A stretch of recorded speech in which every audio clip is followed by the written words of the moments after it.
Hello everyone, this is Shannon from That's So Po, and today I'm doing week 16 of my 2021 reads. This week I finished 2 buddy reads, one of which I've been doing for the past 2 months, and I DNF'd a book as well. Content warnings and timestamps will be in the description box below.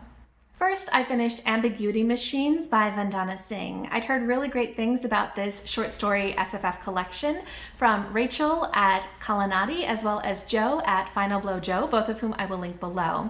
I buddy read this with Jagruk, who is a commenter, and we had a really great time trying to unpack these stories. I can tell that Singh really truly is absolutely genius. She is a physicist, and everything in this just really spoke to not just her knowledge of the sciences, but also her love of literature and language and culture and ecology.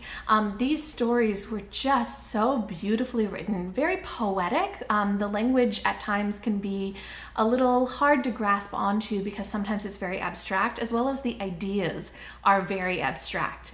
There is so much in this, just exploring the ideas of different possibilities, different timelines, different futures, of different dimensions, different cultures, different languages. It is so fascinating.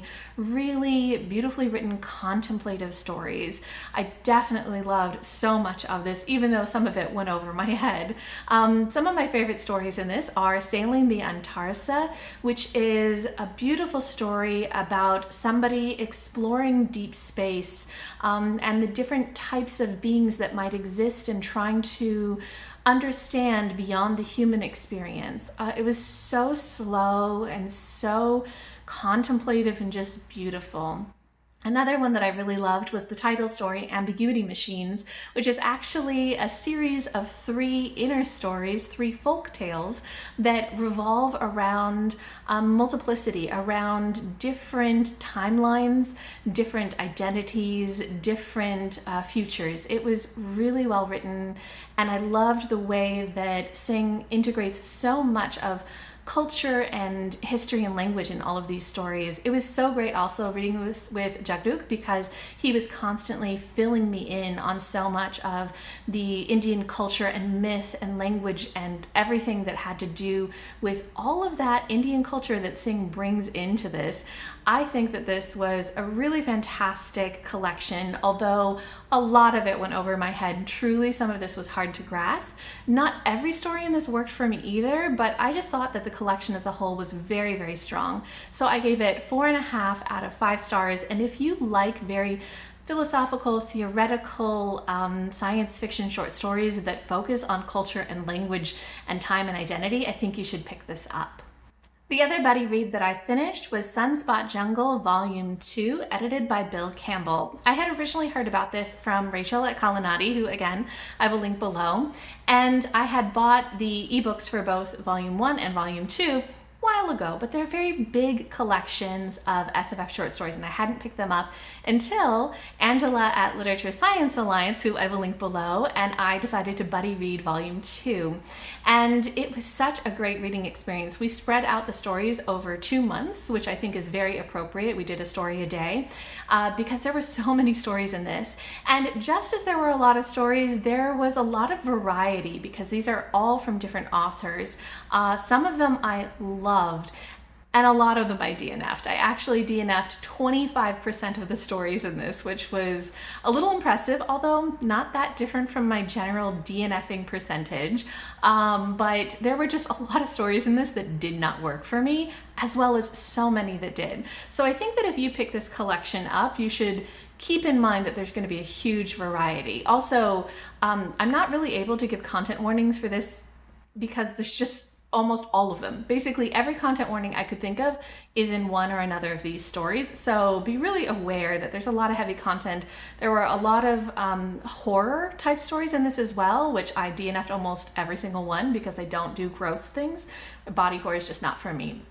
But I think that one of the cool things about this collection is how many translated works were in here. So many different translated short stories, also tons of authors from around the globe. I think they did a very good job of representing lots and lots of different authors that you may not necessarily be exposed to, while also including works by much more well-known authors. So this was a really cool short story collection, even if not everything in this worked for me. I wanted to highlight a couple of my favorites because if you guys know these authors and you have other recommendations for things to read by them, I would absolutely love it. I'm not going to talk about all the short stories that I loved, but just a couple that I thought were really outstanding. So the first was The Bearer of the Bone Harp by Emmi Itäranta, translated from Finnish by Sariana Silvonen.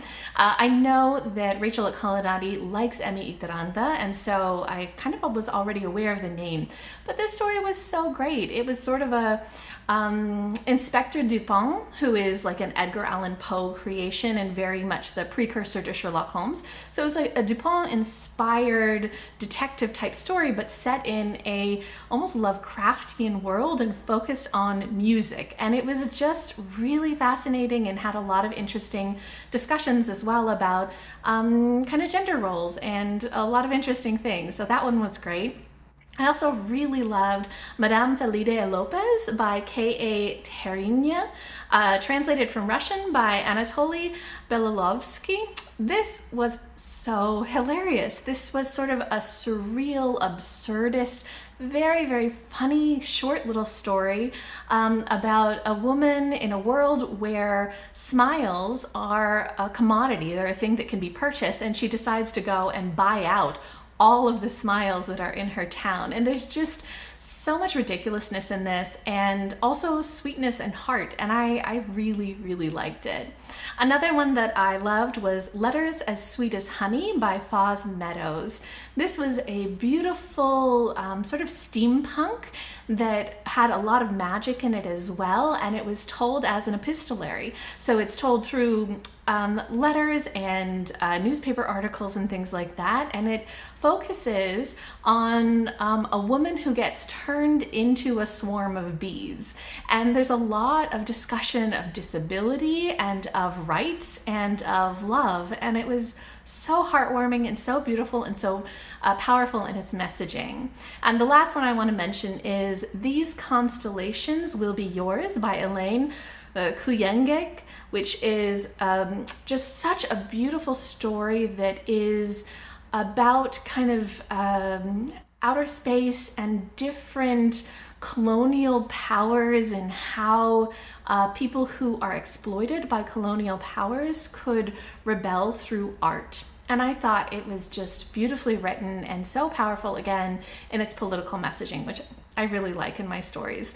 So those were some real highlights from the collection. Even though the collection itself was very up and down for me, I gave the collection as a whole an average of 3.5 out of 5 stars, and that's where I'm counting all of my DNFs as 2.5 stars. I do really think that it kind of is all over the place, and also it's all over the place in terms of personal preference, because Angela and I found that there were a lot of stories that really worked for her that didn't work for me, and some vice versa. So it's all about your personal preference, but I think that the variety in this is really what makes it stand out. And then I did DNF one book, which was My Brother's Husband, Volume 1 by Gengoroh Tagame. This is a manga that I'd heard a couple of people talking about, so I had tagged on Libby and I just decided on a whim to check it out, but I wasn't really sure if it would be for me, and in the end it wasn't for me. So I ended up reading 15% of this before DNFing.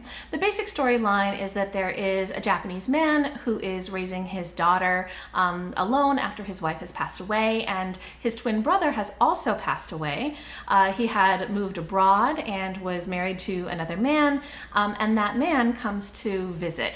And so now the main character has to kind of deal with processing all of these emotions about his twin brother being gay and being very uncomfortable with it. So there's mainly two things that just didn't work for me in this manga that I think are just personal. One is that the art style is not really my kind. It's I do like pretty manga, and this is a lot more overtly like muscular and these sorts of things, so just not my style of drawing. And then the story itself is so angsty. There's so much homophobia and so much turmoil emotionally, with the main character processing all of these emotions he has that he never worked through about his twin brother and about grief, and it was just a lot. And I'm not a big fan of angst in books, so this was just not for me, and I set it aside. I decided not to finish it, but it could be for other people, just didn't personally fit my taste. Okay, so those are all of the books that I read and DNF'd this week. I also will have a reading vlog coming up later this week. I decided to do a weekend reading vlog just for fun, so look forward to that if you like reading vlogs. If you guys have read any of the books that I talked about today, you have any thoughts, any recommendations, anything at all, just leave me a comment down below.